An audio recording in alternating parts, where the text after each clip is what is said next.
A little push, Venegas, he's frustrated. Ball played far post, Calvo's there, and it's in! What a big moment! Saved by Navas, Buchanan a second chance! How did that stay out?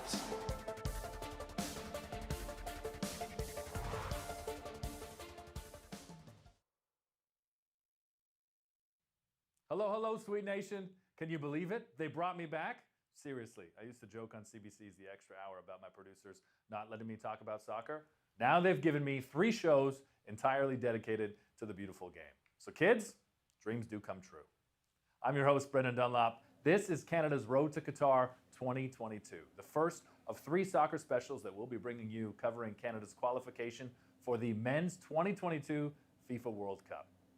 We'll be back on March 28th at 7 p.m. Eastern with our Canada Soccer Legends Show. The show will honor the past, celebrate the present and future of Canada's soccer with historical lookbacks at some of the greatest moments in Canadian soccer history, featuring some of the biggest names in the game.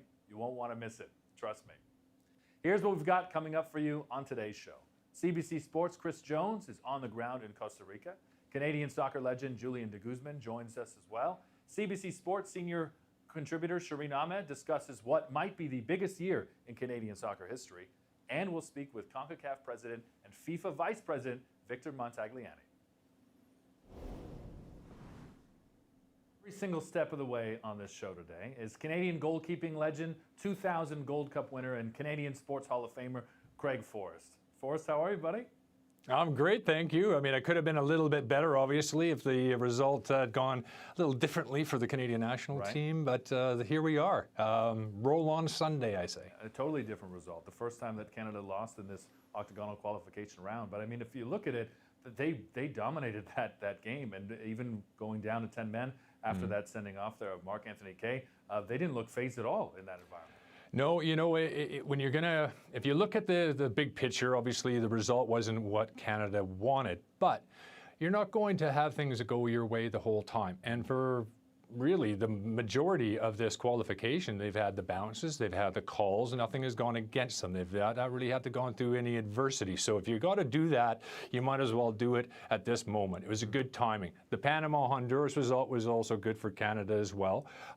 So a few lessons learned for this Canadian team. Definitely, Kay is going to learn a few things about how to handle himself and not show dissent like he did and leave his team in difficult problems. But I tell you, Brendan, that second half, when you look at Canada down to 10 men, absolutely battered Costa Rica. Really? They battered them. And they were very unfortunate not to pick up a draw or get a result from it. So, like I said, big match, roll on Sunday against Jamaica. Hey, you mentioned there that all the bounces going their way in this octagonal round that really have. Obviously wasn't the case when you played. It didn't seem like the soccer gods were looking out for Canada at all. But that first VAR look at Marc-Anthony Kaye, there his first yellow card, the referee awarding the yellow, they went to VAR, and I think I can speak for most Canadians who watched those replays back and thought, that's it, they're going to overturn this, he's off. But the referee stuck with his decision, kept the yellow card, and then just unfortunate that Marc-Anthony Kaye picked up another one a few moments later. That's correct. My actual opinion on that was that I thought the official got it right. I thought that it wasn't clear and obvious that it would be a change from a yellow to a red. Back in the day, maybe that wouldn't have been the case. But in my opinion, I thought he got it right. Now, Kaye, the second time, when he just basically nudges into that player, the Costa Rican player set him up like a treat. And to get him sent off, that was his job. And that might not be fair, it might not be something Canadian sports people like, but they don't care. They don't care. They're there to win at all costs, and we have to understand that as players and deal with it and basically approach it knowing those facts. That's how things are played, part of the unwritten rules of CONCACAF, right? Well, let's get more on this game. Joining us now from San Jose, Costa Rica, is CBC Sports senior contributor Chris Jones. Chris, how you doing? I'm feeling it. I'm good. I'm happy to be here. Last night was total mayhem, pure chaos. It's been a bit for me covering footy in a hostile stadium with the language difficulties and gates everywhere and no Wi-Fi, and it's good. Got to get some reps back in. Now, I understand, Chris, that you were actually I would say, fellow goalkeeper or former goalkeeper, because you're still playing, because you're obviously, you look fit as they could be, so of course, why would you retire? But I understand that you also get a few injuries here and there, and how did you feel looking at the goalkeepers last night? Do you think you could have made a contribution? I did not feel like I wanted to play in that game. I wasn't looking at it thinking, everything was so magnified all night long. And I don't know if I can explain this properly, but like, you know, other results were mattering. So the standards were changing as the game went on. So Panama were winning at first, and it's like, okay, Canada has to win, and Honduras somehow ties. Then there was this weird situation where if Mexico won, Canada could still lose and qualify. And it was like, every pickup, I was watching the keepers constantly, and like every slow roller, just you drop a ball and it just changes the course of, who's playing in a World Cup at this stage. It was pretty wild to watch it all unfold. It was nervy. I was nervous. We were all talking to the press box about how much the adrenaline, it sounds so silly because we're just sitting there watching it, but like my chest was vibrating the whole time. That stadium was so loud. Mm-hmm. The Costa Ricans were so deeply into it. It was just a real buzz to be there. And I did not want to play in that game. I was stressed enough watching it. It came through on TV, and you teed it up off the top by saying it was mayhem. What was this is the first time that this team has really played in a traditional kind of CONCACAF atmosphere. What was it really like in the stadium? Because it came through on TV how loud it was. So loud. It was so loud. And it's been a bit. Edmonton had more people, and Edmonton did great. I don't want this to turn into Edmonton did not turn out, because Edmonton was amazing. There was 34,000 people there, and it sounded like 1 million. It was so loud, and so anti-Canadian. And it was weird. I don't know about you guys. It was weird feeling like the enemy. Canada, you travel, and normally you're like, hello, everybody. And it was, there's fireworks going off during the anthem, and whistling and hissing, and it was spicy. It was spicy. There were some Canadians there, because I've seen them on my flights in my hotel, but I did not see them at the stadium. They were drowned out. Isn't it amazing when you get in that kind of environment, and it just becomes unfair? And people travel to Costa Rica all the time for holidays. Many Canadians live in Costa Rica, yet when you get to their favorite sport, football, it becomes very serious, and nothing is off the table, is it? Nothing. No, absolutely. No. They've been wonderful hosts the whole time we were here. Like the Costa Rican Federation has been awesome with us. And then the game started.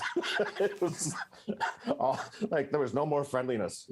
Afterwards, the mix zone, we've been told, okay, there's gonna be a mix zone, and everything's arranged, everything's organized. There was no mix zone. It was just, there was a Costa Rican mix zone, and then everything else went completely sideways. But it was good. It was honestly, it's been a long 2 years for something. Like, I love covering football live, and it was just nice to be back in such an intense environment in a way. It was a lot of fun. Not the result that we wanted, of course. Now for Sunday, Chris, as a writer, they could have obviously clinched, and your writing would have been a lot different than what you would have put out after the Costa Rica game. But as a writer, does it make it more exciting, more dramatic, a bigger moment if Canada actually qualify on Sunday for you? Yeah, I am not. So writing today, I went pretty hard on Marc-Anthony Kaye. I'm not the kind of guy who's just like, that's fine. Everything's fine. That's just not how I approach the sport. That being said, if Canada had backdoored it, like if Mexico had won and the lot, and your stand, and with no fans or very few fans there, it would have felt, I think, slightly anticlimactic for such a historic occasion. And I think Sunday, to a man last night when they were coming out of that room, they were like, we're going to win on Sunday. I mean, they were just, it was not like, oh, we're going to do our best. It was, we're going to come out and kick the hell out of Jamaica. And in front of BMO Field, sold out in Toronto, I think it'll feel festive. I think it'll feel much more like a party. I think it'll feel much more like a celebration. And honestly, I don't want to use the word coronation, but like the reception that this team deserves. Last night was hard in a lot of ways, but you can't forget 17 straight qualifiers without a loss. Unbelievable. A ridiculous, wonderful run. And in a way, I think, winning at home, clinching at home is a more fitting fairy tale end to the story. Yeah, Sunday is going to be a celebration, and clinching will be a culmination of decades of work to get back to this point. So, Chris, I enjoy reading your work. Thanks so much for jumping on the show to talk with Craig and I today. So happy to see you guys. Thanks very much for having me. Be sure to check out Chris's piece on cbcsports.ca, and a reminder that this is the first of 3 shows that we're doing to celebrate and talk about this Canadian men's team. So we're back Monday night, part of the Canada Legends show that Craig and some of his old teammates and some other faces that you well know will all be there to be a part of it and talk about things. Speaking of legendary faces, Atiba Hutchinson has been a part of this team for 2 decades.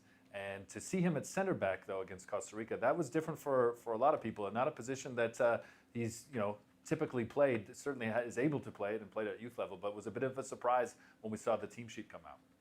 We were surprised a little bit, and me and you actually had a conversation privately with Nick Dazovic recently, a former Canadian player who's done some coaching with Atiba Hutchinson back in the day, and he said he's the greatest professional, the greatest guy, the greatest human being. I mean, he goes, I could put him right back, left back, midfield, up front. I could put him absolutely anywhere, and he will not complain. He'll do the job at the best of his ability, and he can pretty much play anywhere except for probably goalkeeper. So no complaining from Atiba Hutchinson, but he's not a center back naturally. We know that, but he did a fairly decent job overall. But that is a weakness for us. I think defensively is where we need to hopefully down the road strengthen, because in the attacking areas we've been very, very strong, and that's unusual for us, and that's really primarily why we've had some great success. But one of the things I really noticed, Brendan, over this period of qualifying is that, even down this talking to Chris, there's away supporters traveling into Central America to support Canada.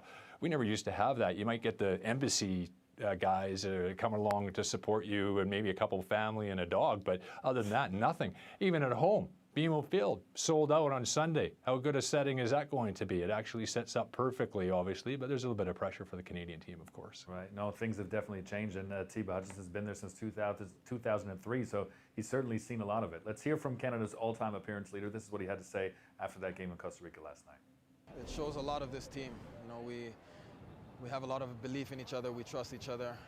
We know what we're capable of, and we just wanted to turn things around in the second half. We were just unfortunate to not get that goal, as I said.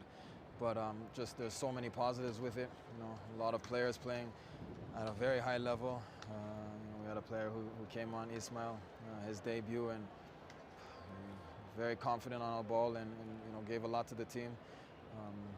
But yeah, we'll work at doing what we need to do, putting the ball in the back of the net.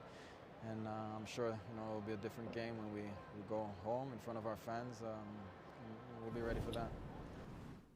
Very happy to be joined by Canadian men's national team icon Julian De Guzman. 89 times he's played for Canada. Now he's talking about Canada. And Jules, as a player, you were confident, but now in TV you're dropping guarantees like Marc Messier. Hey man, I'm doing what I can do, man, but I certainly enjoy the moments, and especially the run that we're having now. To be a part of it, it's just been great. Hey, Jules, I mean, come on, let's be honest. If you're playing still, you wouldn't be making any predictions. It's easy for us to make predictions now when we retire, isn't it? Hey, now I get to understand what's happening on the other side of the line, and it makes sense. It's better when you have the experience behind your belt, and you could deliver.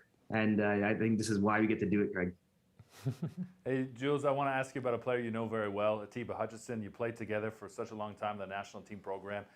What's it like to watch him at 39, still playing at the top of his game, and so close here to living out a dream and playing at the World Cup? It's mind-blowing.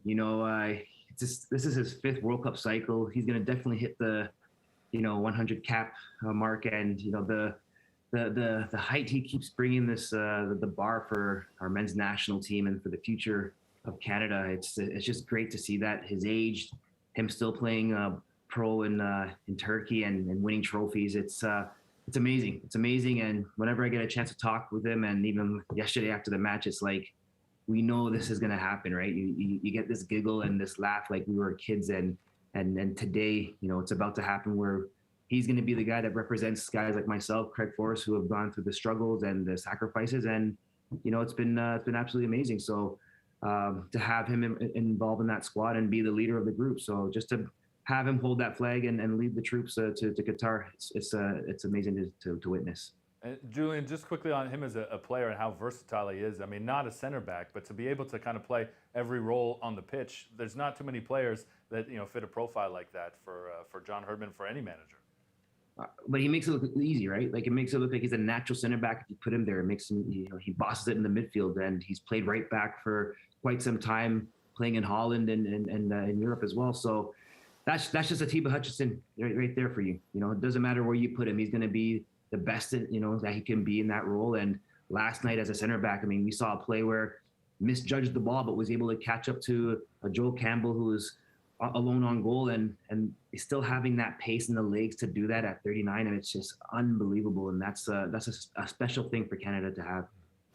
Julian, we need to talk a little bit about the differences that we see now as opposed to back in our day, because we know for generations and generations of players with the Canadian program knocking on the door of the CSA that we need to be more professional. If we're going to be competing in a sport that the whole world plays at, it's got to change. Now, we've seen it change on the field, amazingly, and John Herdman has got all the tools, all the pieces that he's needed. They have a staff of thousands. They're doing it properly. It's professional. But what have you seen other than the obvious as far as differences go from our day? Speaking with the few guys there that I've played with, it's a much different narrative. It's a whole different attitude and approach to these camps. You nailed it there, Craig. You said professional, and that's exactly how it feels. These guys are, experiencing that same treatment at their clubs. Why not experience it at your country? And that's something we were missing out on whenever we got the call up for the national team. It didn't feel like we were getting that same level of professionalism. We felt that, we had to kind of do it ourselves and never really had the support and the backing. But today it's a much, much different look for this national team. And it's definitely showing on the field where these guys go into games in Azteca, into the US, into Costa Rica, and they're talking about winning. We never thought about those terms, walking up the tunnel and thinking that we would go and beat Mexico and dominate a CONCACAF group. So that's just the exact same approach that, we're seeing on the field, but it all relates to what's happening off the field. And John Herdman has done an absolutely amazing job. Talking about Azteca, seeing Jonathan Osorio there, that must have really been a good feeling for you. Obviously, you were involved with each other in the national program, but you were the first Canadian designated player. Talk to us a little bit about the impact that Major League Soccer and the development of the league, but those three Canadian teams has had on the national team. Well, just yesterday's starting lineup, we saw 4 MLS players there. In total, 5 played that match, right? And a lot of them have to do with the Canadian teams, and it's finally coming together where our MLS Canadian clubs are recognizing that there is talent. There's a group of players that deserve to be playing. Again, before in the past, we used to have guys that never played for their clubs or didn't even have a club get called to the national team. Now we have 3 Canadian MLS clubs plus CPL teams that are allowing these players to get the minutes. And that's so important when you get that call to the national team. You're coming in fit, you're coming in sharp, ready and prepared. And that's where, we could use that to our advantage. And there's players now getting their respect in American clubs in MLS as well, starting positions, becoming dominant players, and they're getting the call up as well. So that's definitely helping our program. This is exactly what we've been missing for many years. And, we're finally seeing how much of that has helped the boys get their minutes and be prepared for these World Cup call-ups. Julian, one thing we haven't touched on yet is actually the game itself against Costa Rica, and yet we didn't get the result we wanted, as a nation. But there was a lot of positives in that game. I think there was a lot of moments in that as well that are going to be lessons learned. Silly sending off to know what you're dealing with, and up until that game against Costa Rica, all the calls have gone Canada's way. They haven't had much diversity. So if you're going to have a bit of diversity, this is probably a very good time to do it, as well as getting to introduce Kone into the lineup. But overall, when you look at that second half performance, 10 men against 11, it looked the other way around. And Canada basically battered them second half. And that's got to be some positives for those guys coming back to Toronto for Sunday. That was amazing to witness. We go a man down in the 35th minute, and you would imagine in the past and how we used to just sit back and just absorb attack, and just wait for something to happen, and you might just get over the line twice, But we were a man down, and it felt like we were still, 11 men on the pitch. And I think that's that brotherhood, that this group has created. They stand up for each other. The moment someone goes down, they're going to stand up for a Mark Anthony Kaye and make sure that he learns his lesson. But this is something that the guys become stronger about, and that's exactly what I witnessed on the sideline there, where wow, they absolutely dominated the game. The moment we went down, and the Costa Ricans knew they were in danger, especially going to the second half. You had guys like Stefan Estacio, Richie Larea, who haven't been playing much of their clubs, but it seemed like they were the fittest ones on the pitch, and it's just the energy and the confidence and the passion that those boys had. They all did it together. It wasn't just one or two guys. It was the entire group.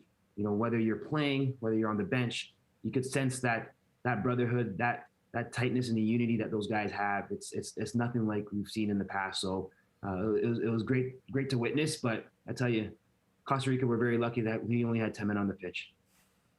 Yeah, it definitely seemed it. Jules, I love a quick thought on Ishmael Kone. Brand new to the national team setup, 19, got some minutes against Costa Rica last night. You'd never know that was his debut. I was talking to some of the guys after the game yesterday, and it's like, man, it's as if he's playing with us, for years. And, it was great to even witness his debut against Santos in the Champions League, big match, big Mexican club. And that's when I recognized, wow, this is a special player, but maybe it was just a lucky match. But going into the MLS season, he's been dominating every game he's played so far. And I'm not surprised that he's called up to the national team. And that's one thing I think we're going to witness. This generation we're seeing now is, one of the best, if not the best. However, I strongly believe, in the future, seeing the guys like Kone, we've seen Davies, we've seen Jonathan David, but there's many more to come where this generation could even get better. And it's a scary thought to even think about when you're talking about soccer in Canada, but Ishmael Kone is going to be one of those guys to look out for. And we're glad to see that this is happening sooner than later. Julian, we loved watching you as a player, man. We love watching you on TV. Thanks so much for doing this. Thanks a lot, guys. Appreciate it.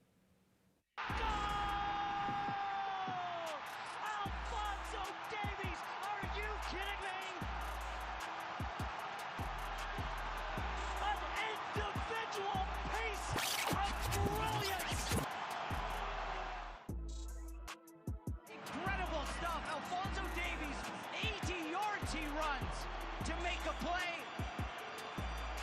and has that quality at the end of it. Are you kidding me? Look how that ball staying in, and Davies is on it. Davies takes it away. 2v1 to pick the pocket of Cummings.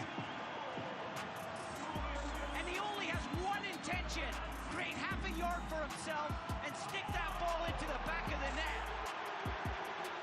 2v1. Davies has Buchanan. Alphonso Davies keeps it himself. Goal! Alphonso Davies. Are you kidding me? An individual piece of brilliance. Alphonso Davies.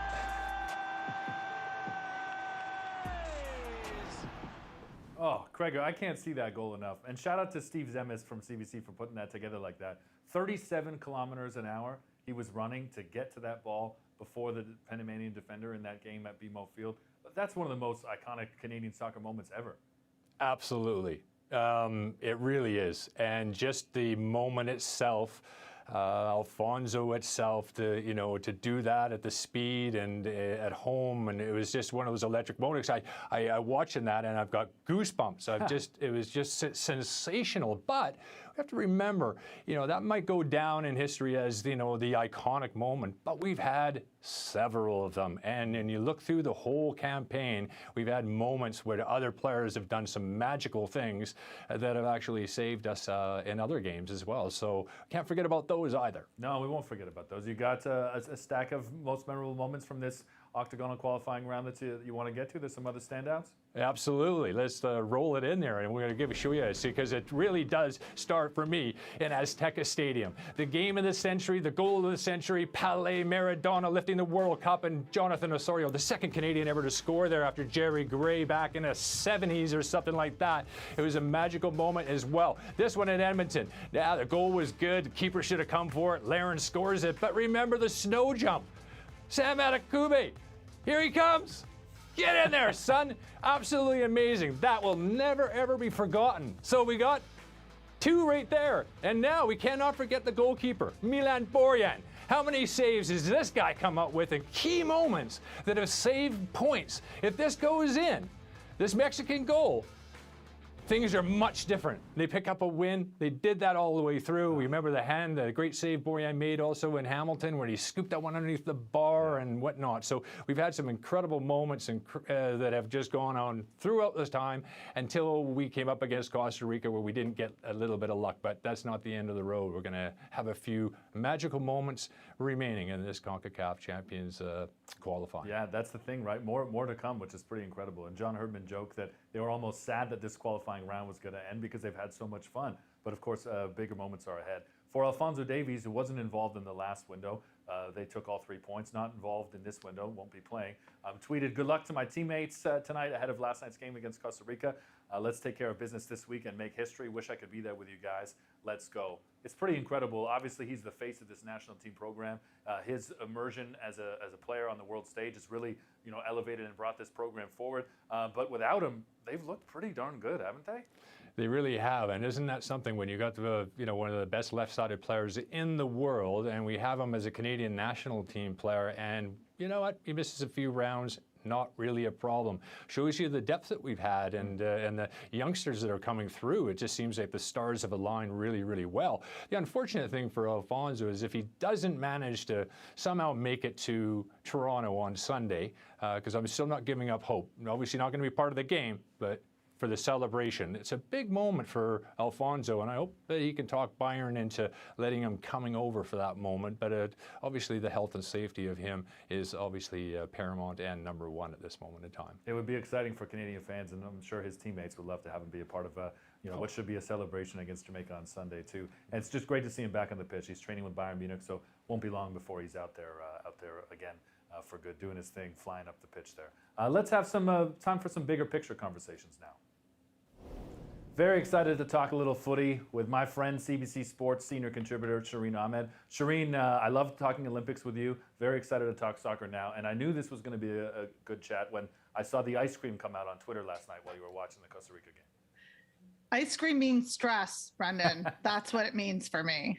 Yeah, it was a stressful night to watch as well. But I mean, this has been such an incredible calendar year.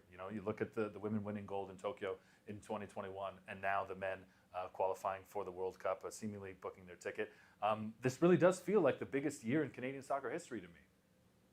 Yeah, I think it's important to remember that this didn't come overnight. And a lot of fans that are just joining the community and coming into it, this is a lot of years of toil. This is years of toil. And this is years of, women, you could say, laying the foundation of this type of attention for the men. And quite frankly, and I'll be very honest here, I haven't paid attention to the men since I haven't paid attention to the men since Craig was wearing a kit.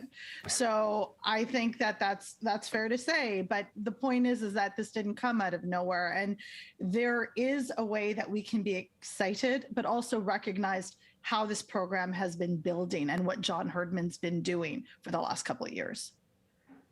One thing too is, Shireen, I mean, yes, it's no doubt for me the biggest year for Canadian soccer right across the board. But, where do you see Canadian soccer in 4 or 5 years from now? Where do you see the women's program? Can they keep pace? It's the fastest growing part of the game, unlike anything other. So other countries are going to, be competing and catching up to the Canadian women's team.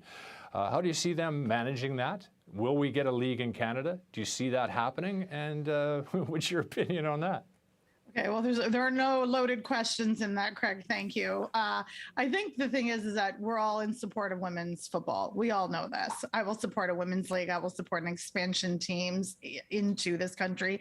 I mean, it's not acceptable that we are the top women's team in the world, arguably, and we don't have anywhere for our players to play at home. I mean, this isn't specific to soccer. We know what happens in women's hockey and women's basketball. But I will say this, that this squad is very young. I mean, there's older players, Borjan and Hutchinson are older, but we do have young players on this team, and we have the same on the women's side as well. So it's a young team. The vets arguably lead and guide with wisdom and with intensity and with passion and joy, and that's what we see. We've seen it on the women's side for a long long time. We've seen that perseverance and that hard work. So I don't see it changing in the next couple of years. I think we're building. I don't think Canada has peaked. Last night showed us that. We've not peaked. But this is just one more thing. I don't consider last night a terrible loss. It was a very frustrating match for many of us, but that just means we'll celebrate, more happily and heartily on Sunday. And as for the women, I mean, I'm still feeling reverberations of 2012 in the Olympics and that call. So I still felt that, even though it was retribution 10 years later, sometimes it takes a while. And let's not forget, football doesn't work for us on our schedule. It works on its own, and then we have to be patient with that, and it pays off. Mm-hmm. It's also on all the time, which means we have to work all the time, which I'm not complaining about, but I mean, that is the reality of football, is it not? Hey, big picture, 2026, co-hosting the World Cup with the United States and Mexico. That was kind of supposed to be the real turning point, the real spotlight moment for the game in this country. But winning gold at the Olympics in 2021, the men's team qualifying, I feel like it's really fast-tracked that. What do you think that the state of the game, where will the game be in this country come 2026 now? Well, I hope the men's program continues to have, support the way that it does. I hope that it just increases. I hope that also, and I will say this, I do hope some of that attention and that money falls. Sorry, I do hope that attention and that money falls to the women's program.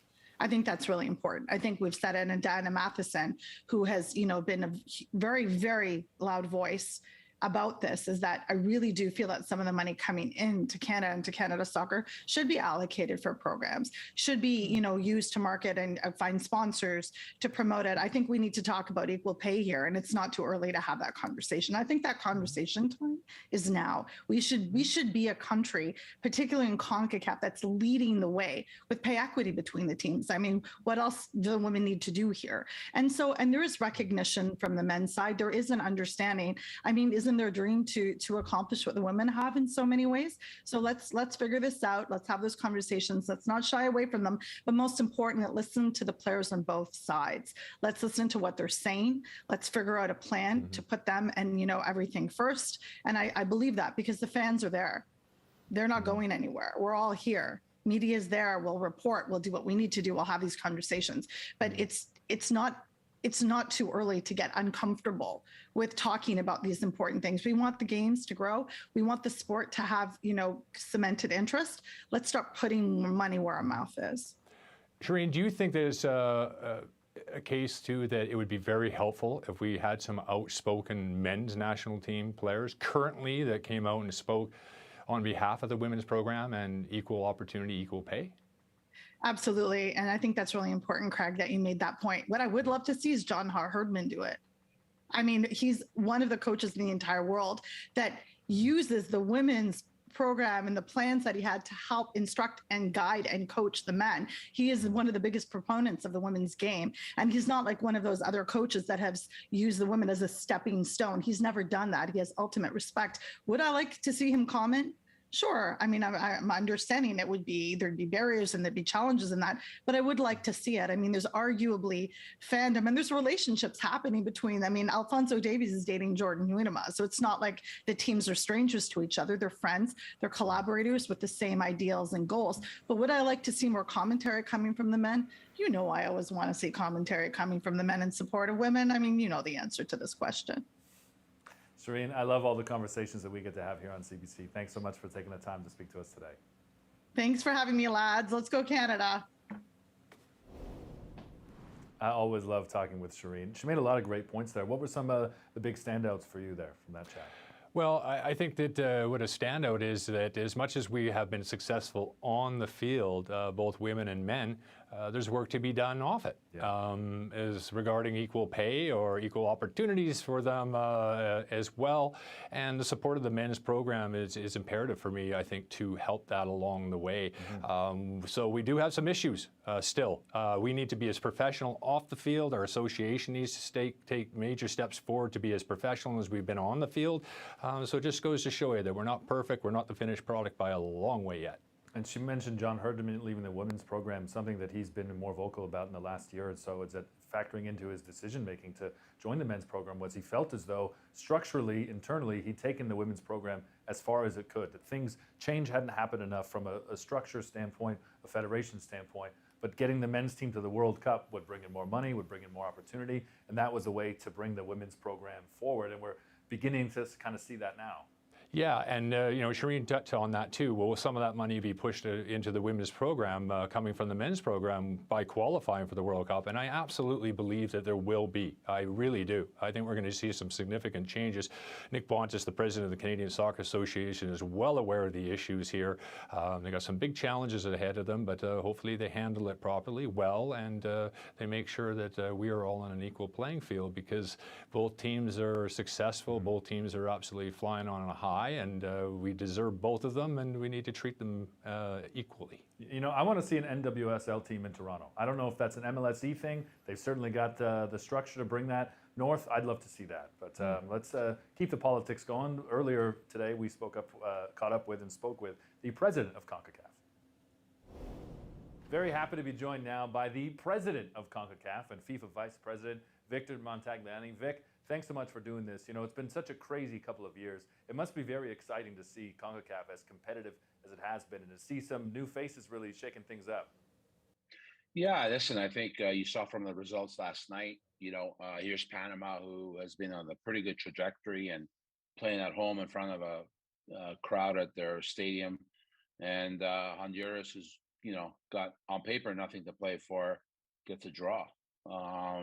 It shows you, sort of what this octagonal has been. I think I'm happy that we had sometimes you're forced to make decisions because of certain situations like the pandemic, but it shows you that it's been a very competitive octagonal. And, there's still some points that are going to be taken from teams that are technically out of it, which is something, teams like Mexico, Canada, U.S. and now Costa Rica really need to look after. And yes, it's been a very good 12 games so far.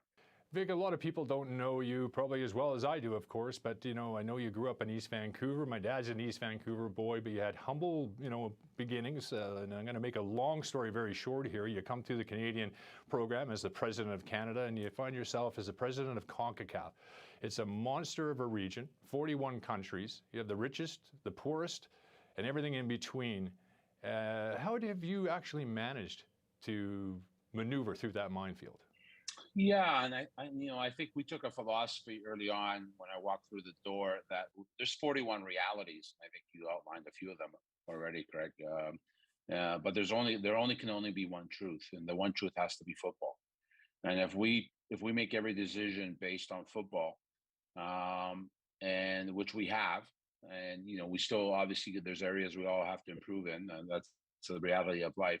If we can consistently do that, then we're just going to get better. And I think it's hard to say that CONCACAF after 6 years now that I've been here is not better than it was 6 years ago in terms of everything, including the often criticized referees, which, as you can see everywhere in the world, it's an issue because the game has changed. It's so much faster, and it's so much stronger. And but I think we've improved in every area, and on the field and off the field.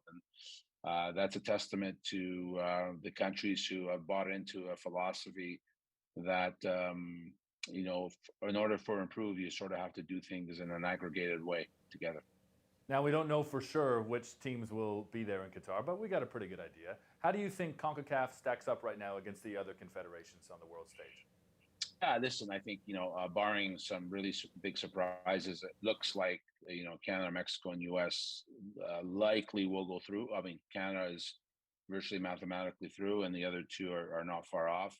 Obviously, it seems the battle seems to be for that fourth spot, which, again, you can't take anything for granted, but I like our draw playing Oceania.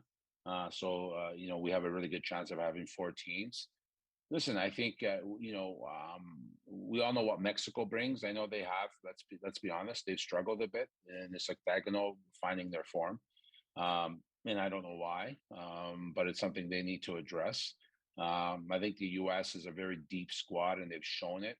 Even now, they've turned a few knocks, and I'm not sure I want to draw Canada in any group with the pace and the attitude they bring to the pitch. And I think even some of the more traditional, even like European powers, they play a pretty stagnant style, right? A lot of them. Yes, I know they're good players. They play in good leagues, but the dynamic of a team like Canada and I think could surprise a lot of people. And same with the U.S. once they get all their horses there, in terms of the athleticism of some of our teams, and a lot of the players are not playing at a very good level. Vic, thanks so much for doing this. Great to speak to you today. No, that's great, guys, and I hope to see you guys at the stadium on Sunday. A stadium full of red. Great to get the perspective from the man at the top, and great to see a Canadian at the top too. Things have certainly changed over the last 6 years as we've seen the team change, the Canadian men's national team change as well. So it's a great time to follow CONCACAF, and a great time to be a soccer fan, of course. And you're in the right spot as we continue to celebrate this team, because this is the first of 3 shows we're bringing you. On Monday, the day after that Jamaica game, the Legends Show. We'll speak to some of the biggest names that have ever worn red and white. Dwayne De Rosario will be on the program, as will Stephanie Labbe, fresh off a gold medal win at Tokyo 2020. We'll also bring together some of Craig Forrest buddies, and he can have a little players chat with his 2000 Gold Cup winners. So I'm really excited for how all of this has gone, buddy. This is a great start to set up what's a great time in Canadian men's soccer right now. You're not kidding. You're not kidding. It's been absolutely amazing. Let's hope that everything goes really well on Sunday and we have a great show on Monday. But one thing we haven't talked about is home field advantage, and this is something we've never had before in Canada. Right. We even going back to '94 when we needed to finish top of the group. We ended up finishing second in CONCACAF, didn't qualify for the World Cup. Half the stadium was full of Mexicans in Toronto. That's not going to be the case anymore. Mm-hmm. It's already sold out. We have this fan base right across the country. It doesn't matter whether it's Vancouver, Edmonton, Winnipeg, Montreal, Toronto. It's going to be sold out. We have that support. We've never had it before, and it's going to be huge, and it's going to get us over the line on Sunday, in my opinion. What's your prediction for the game then? I feel as though if Canada plays half as well as they did against Costa Rica, they might win this game by the 60th minute? I'm going to say 3-0 Canada. Hey, 3-0, okay. They can certainly run at them, right? But heading into this octagon, I think Jamaica posed much of a bigger threat. Obviously, you love West Ham, your ex-West Ham great there. Michael Antonio was supposed to be the X factor for Jamaica. They've not been a contender. They know that they're not going to Qatar. Doesn't mean that they're going to lie down for Canada. They're still going to have to work for it. But I just think that Canada's so much better from top to bottom. So much better, yeah, and you're right. Jamaica was a side that really, scared me coming out of the gates, because I knew what they were trying to achieve, and the Reggae Boys have done that before in the past, where they've successfully made it to the World Cup using English-based players. I thought that could happen this time. The COVID restrictions played a part. Antonio wasn't allowed to come over for a couple of the games because of the Premier League rules, so they got off to a bad start, and then usually when that happens, it's hard to get out of that rut, and Jamaica just never have, luckily for Canada, so they really haven't been a threat. But saying that, they're not going to want to come in here and lose. They're professionals, they're going to want to come in, and they're going to be comfortable, and that sometimes makes life difficult when you have nothing to play for, and you're just playing with relaxed shoulders. You mentioned what it'll be like to play in front of a fully, pro-Canada stadium. How much do the players really feel that the vibe in the country with the playing thousands of miles away, but to be able to play at home and really feel the support of the fans, what's that like as a player? Well, I have to say, in my opinion, I think home field advantage in football, soccer, is the most important thing. I think it affects the referees more than anybody else. They're only human, and it lifts teams, and that's why teams usually have better success at home. And we've not had that before, like I said. So these guys are going to come out of that tunnel on Sunday at BMO Field, and it's going to be an absolute roar, and it's going to give them a lift like you've never known. Because remember, they've done a lot of traveling too, and then they got to go back down to Panama.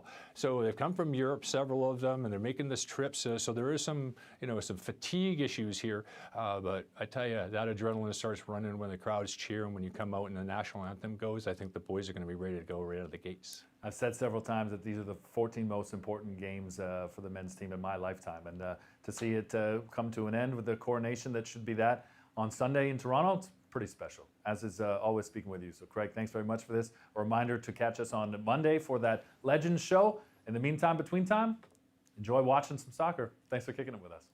And it goes to Marc-Anthony Kaye. Just gives him a little push. Venegas, he's frustrated. Ball played far post. Calvo's there, and it's in. What a big moment. Saved by Navas. Buchanan, a second chance.